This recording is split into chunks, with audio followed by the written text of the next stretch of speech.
station in Pevensey Village. The majority of them are either work from home or they are full-time firefighters elsewhere. We have a very small percentage of them that are purely on call, but they all work in exactly the same way. Carry a pager. When the pager goes off, they'll respond to station. Okay, I think we're just about ready. So the crew are responding to the reports of a road traffic collision. 2 vehicles involved.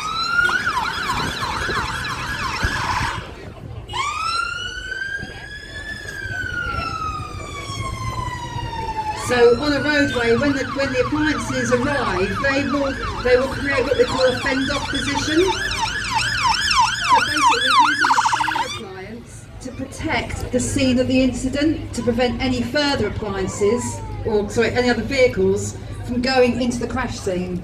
Obviously we can't do that today, but you can see, for those that have got their vision obscured now, you can see on the big screen close-ups of what's going on in the vehicle. So as you can see, it might have looked like the crews were doing a bit of a victory lap before they'd even started, but the purpose of that was so that the incident commander on the front of the fire appliance could get a good idea of what they were potentially dealing with. And already that incident commander is starting to formulate his or her plan as to the best way of approaching this incident. For today's demonstration, our incident commander is Watch Commander Lois. Lois, give everyone a wave. She's one in the white helmet.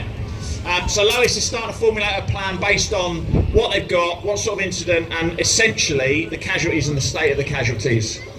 We will always work with 2 plans. So believe it or not, our second plan is the one we tend to go with. So that'll be a proper, full creation of space and an extrication of the casualty. We also have to have a backup plan, but that backup plan needs to be in the case of any casualties deteriorating to the point of needing to get them out really quickly. So we need to be able to access those vehicles as quickly as possible if necessary. Now, having said that, the key role for us is to take what we call a casualty-centred approach. So everything we do is based on the well-being of those people in that vehicle. So we will make, as you will see, the crews will start chopping the car up and making holes in the car to enable us to gain access and our colleagues from the ambulance service to gain access. But we'll always make those holes to fit the casualty rather than trying to squeeze the casualties through the holes. What the crews are doing now, they're what we call stabilising the vehicle. So this is a fairly standard, if you can get a standard road traffic collision. So cars are on all 4 wheels, almost a head-on collision, very common unfortunately. But it's important that we stabilise the vehicle so that when we're working on them, cutting them, moving around them, and then eventually climbing on top of them to get the casualties out, they don't rock and roll around.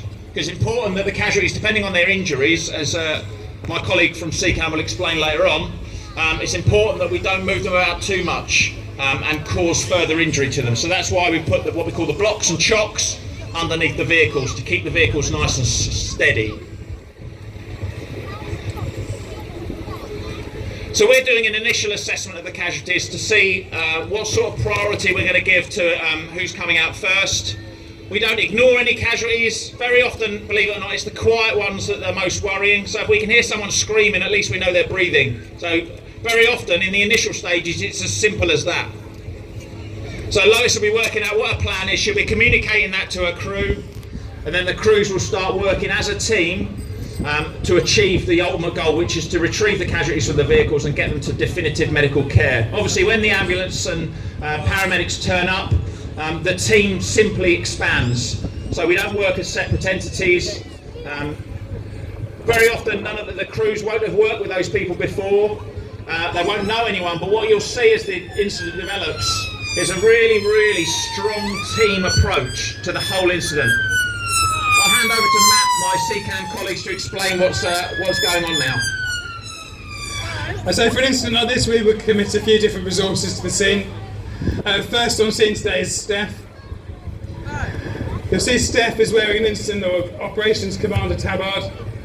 So she will have overall control of the scene. She's one of our operational commanders from Polegate. As the initial responder though, she is still a paramedic. So at this point, Steph's priority is going to be to assess the patients, try and work out what our priorities are, and if necessary, start applying any life-saving interventions that we might need to do. Shortly followed by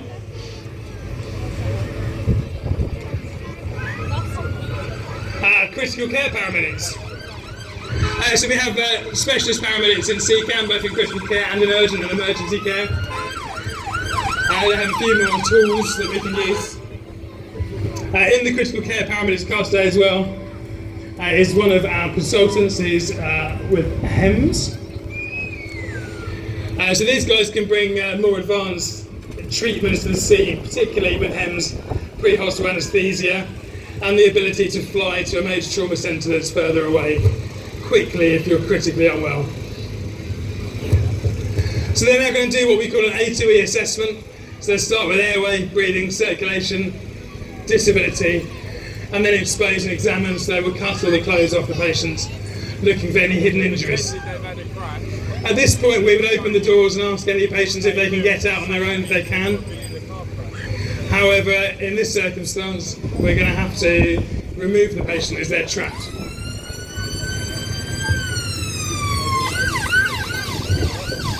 So what you can see the fire crews doing now is they're getting the cars ready to start cutting into them, essentially, to start making those spaces to retrieve the casualties from. Now this is a really controlled process.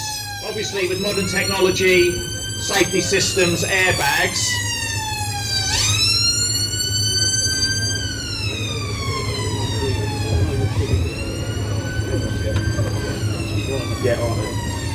so we have to be very cautious of things that are primarily set up there for our own safety, airbags and other sort of pyrotechnic devices like seatbelt pyrotechnics, because what we don't want to do is cut through any of those and cause them to explode while either we're in the car or the casualties are still in the car.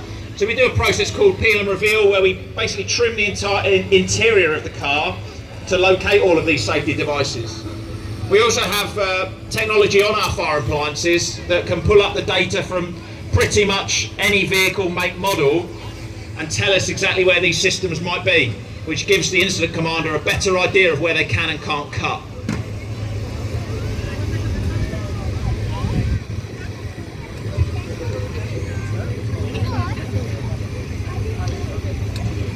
For those who are quite close, you can probably hear the power, what we call a power pack in the middle of the arena has been fired up. Essentially that's just a motorbike engine, and that powers the hydraulics which power the what we call the jaws of life, and the cutters as well. On the appliances that we've got here from Eastbourne, the ones parked up behind the ice cream van, we've actually moved on to what we call hydraulic equipment now. So equipment very similar capability, same sort of weight, but they don't have the hoses. They're all powered by batteries. Obviously better for the environment and easier for us to use and manoeuvre within a tight space. So you can see we're starting to strip the car now. What the crews will do is they'll collect all those bits off the car into what we call a debris dump. Oh, we've had a casualty removed from the car. So we've got a walking wounded being taken away to be assessed by the paramedics.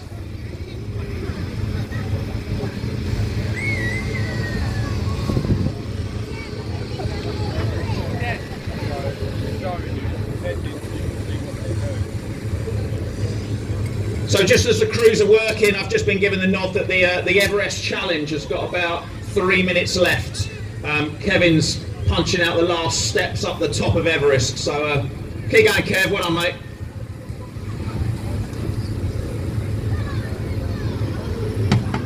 Yeah. What's the view like, Kev? All right. Same as 7 o'clock this morning, yeah.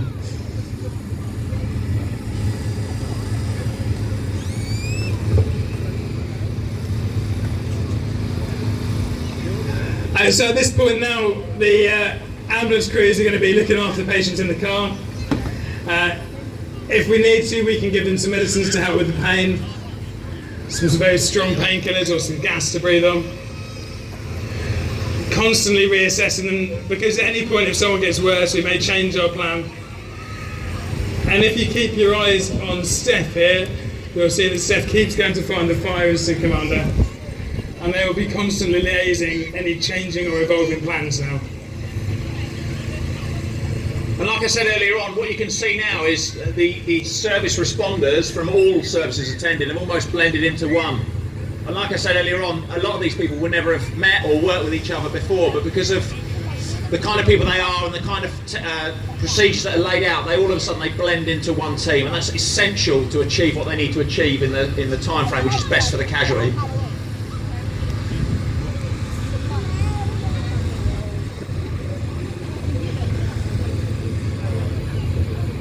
So you can see we've already removed 2 of the doors from the blue car, which is where the most severely injured casualties are. So the decision's been made that we need to bring these casualties out, ideally on a flat board. So Kev's got 3, sorry to interrupt, but Kev's got 3 floors of stairs to do now, which is about 40 stairs. So it's very near, not that there are stairs up Everest, obviously, but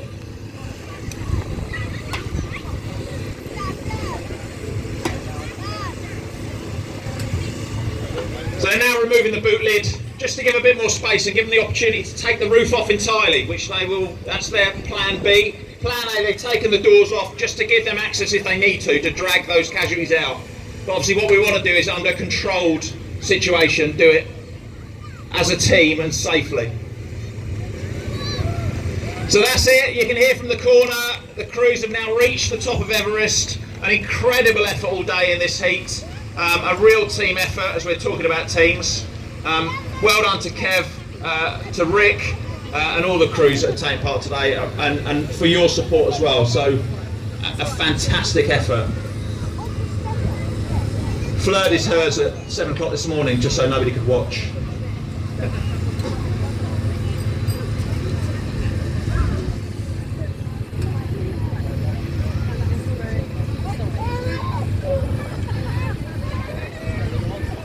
So what you can see now going on is a multi-agency briefing. So we've got the representatives from HEMS, we've got Steph, we've got other paramedics and the fire service all getting together to make sure that they understand what the brief is, understand what the plan is, understand what the hazards are. Because what the fire service might see as something dangerous, the paramedics might see something different as dangerous. So it's good that we get all of our heads together so that collectively we all operate in an extremely safe or as safe as possible environment. This is really unnerving for the casualties as well. I mean, not only in this sort of simulation scenario, but particularly in real life with all the noise and what they've been through. So it's really important that the crews will, obviously you can't hear it, but the crews will constantly talk to the casualties to reassure them, explain exactly what's going on. That communication is ongoing throughout the entire incident, just to reassure them that, or to get them out in the best condition that we can.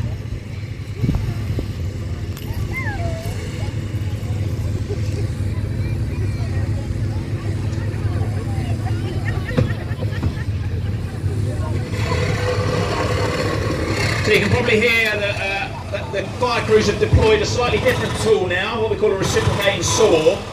Essentially it's a battery tool like you would have at home, which is slightly bigger.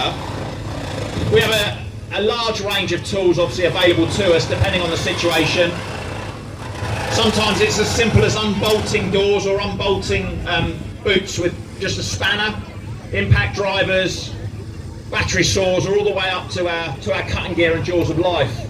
And the crews are trained in all of these areas, both whole-time and on-call crews like Pevensey, trained constantly in this equipment so that if, and unfortunately they do need to deploy them operationally, that they're absolutely confident with what they can do and what the capabilities are.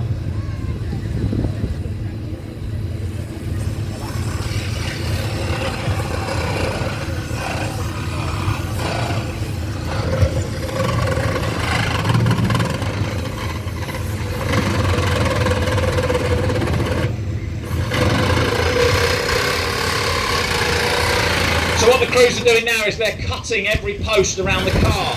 We always leave the last cut, or it's always closest to the casualty, so that when we're ready to take that roof off completely, the last cut is the one that's closest to the person in the car. So we get everything else prepped and ready first, all the glass is taken out, seat belts are cut, even bits like rubber trim, can keep that roof attached to the car. So all of that needs checking before they get into a position where they can just lift the roof clear and offer the most access they can possibly get to those casualties.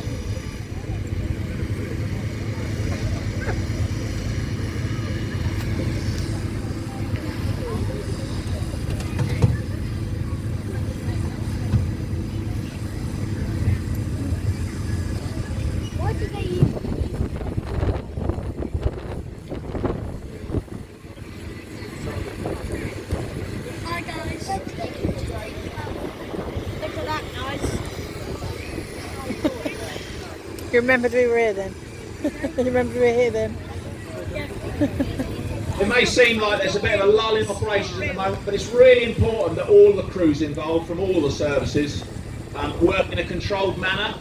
Like I say, if the patients deteriorate, then there may be a need to rush some kind of operation or bring them out through the doors. But if the paramedics and the ambulance staff are happy that the patient is relatively stable, it gives us the time to make that space to bring the casualties out safely, to bring them out level, to bring them out in a position where we won't do them any further harm than they've already experienced.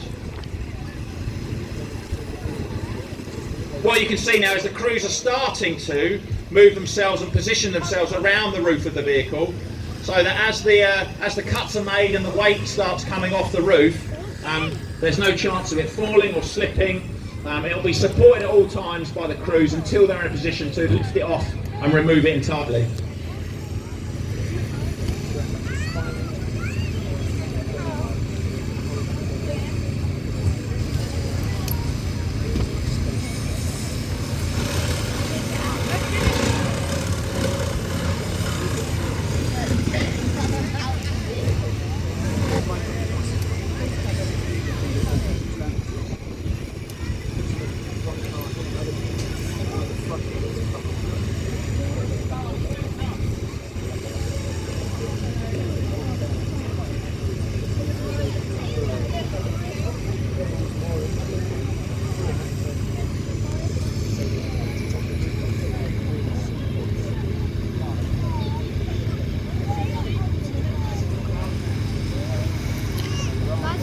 Once again, you can probably see just how much personal protective equipment we wear when we go to incidents.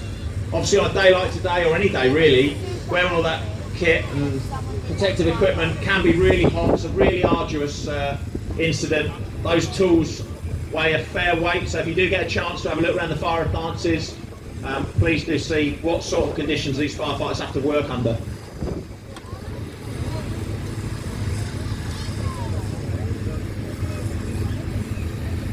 So you may be feeling as though this is taking a little bit of time. What do you think, Vinny? So, and the reason why is because actually this is probably the most critical and most dangerous phase of the extrication, and that's because of where they're cutting and why they're cutting. So protection of the casualty and the crew and all the co-responders, it is done very meticulously. So there's our roof removal.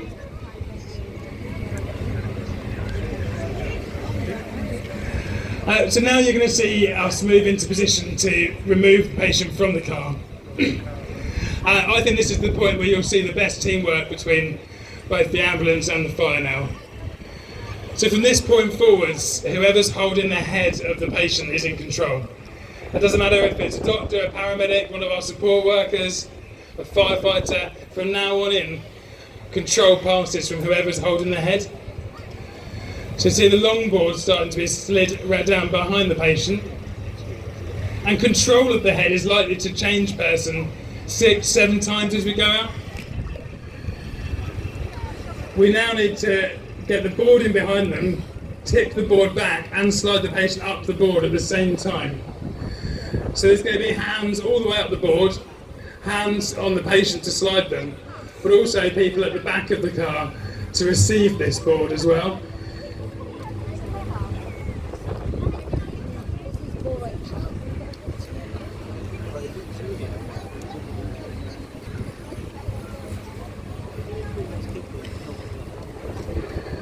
So that's the board in. We'll now recline the back of the chair away from it. And you'll see hands all the way up the board and hands on the patient. We'll change the person holding the head now. And they will say commands like ready, brace, move, and everyone will know at what point we're going to move. So as our colleagues in the Coast Guard explained earlier on, whilst we've got a beautiful sunny day today here in Eastbourne, 4 o'clock in the morning on a February morning, blowing a hoolie, sleeting, we still have to obviously provide exactly the same service as we are right here and now. So what we'll be asking for is we'll be calling in for extra lighting. We'll also be concentrating potentially on rotating crews around so they haven't got exposure to the elements over a significant period of time, but also concentrating on casualty care as well, making sure that they're kept warm, covered and protected. You see on the big screen behind us, getting some real close-up images there of the care that the casualties are receiving right now.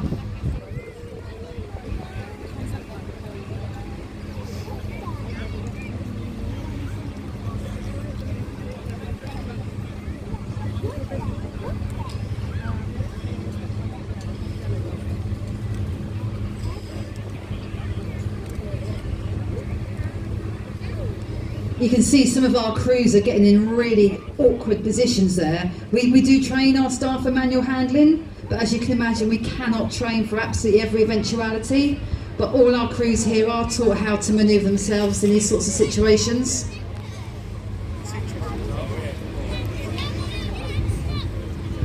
That's the board out the back of the car then. It's now going to be placed on the stretcher, which has got a vacuum mattress on top of it.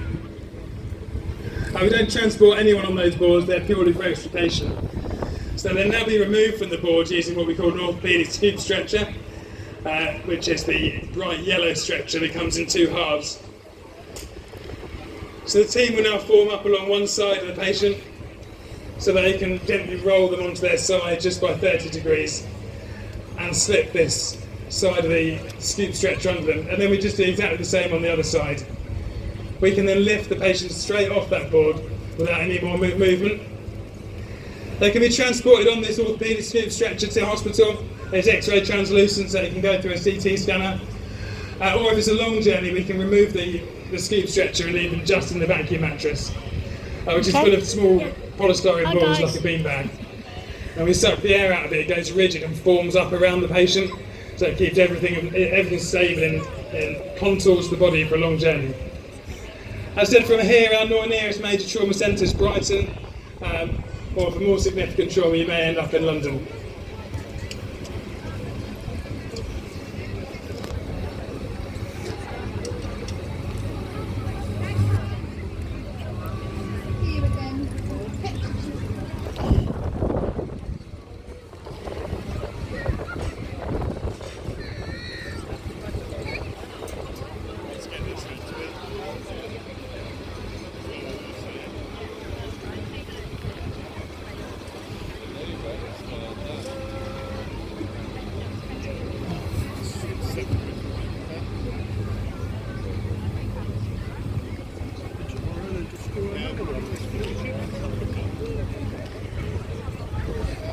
So I believe, if we're not very much mistaken, I think that's all of our casualties that have been extricated and are now on their way to wherever they're being sent to. Probably Brighton. Can we go now? Is that our local trauma centre, isn't it, Brighton? Okay. So